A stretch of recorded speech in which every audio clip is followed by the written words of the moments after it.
Hello everybody, let's present our presentation for protecting our school and city from heat waves and storms. First and foremost, the problems which face this situation are a lot. Firstly, heat waves and storms are happening more often. Secondly, these problems can cause very hot classrooms, flooding and power cuts. Hello everyone. Now that we have presented the problems, the question raised is how can we prevent these situations from happening?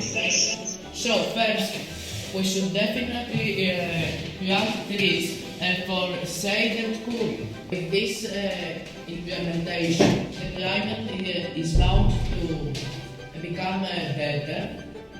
Also, we should create more parks and green spaces that will reduce heat waves.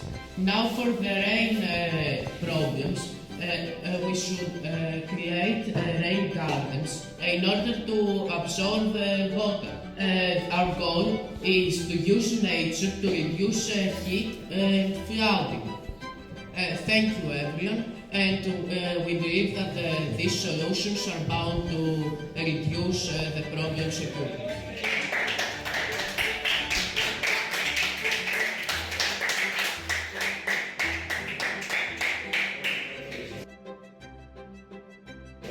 Today I will talk about schedules in Agrinio and across Greece. In Agrinio, temperatures are often rise above 38 degrees Celsius. One solution is to paint roofs white so buildings reflect heat instead of absorbing it. This can make neighborhoods cooler. Another idea is to create green corridors that connect the city to the Angelos River. Trees and water can reduce temperatures and improve air quality. We can also add shade in the hottest areas using trees, structures and solar panels, making streets more comfortable for people. Across Greece, cities like Athens face stronger heat waves. A national plan with more green spaces, cool roofs and heat warning systems can help protect people and reduce temperatures. In conclusion, with smart and cheap solutions, we can make our cities cooler, safer and more resilient. Thank you very much.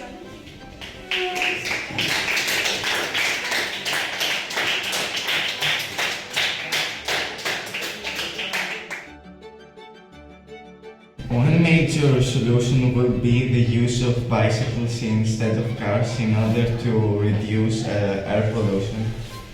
As behavioral solutions, we can start reusing plastic products in order to keep clean the environment and protect the ecosystem. As a last solution, we can recommend do not waste energy unintentionally and increase the consumption of renovating energy.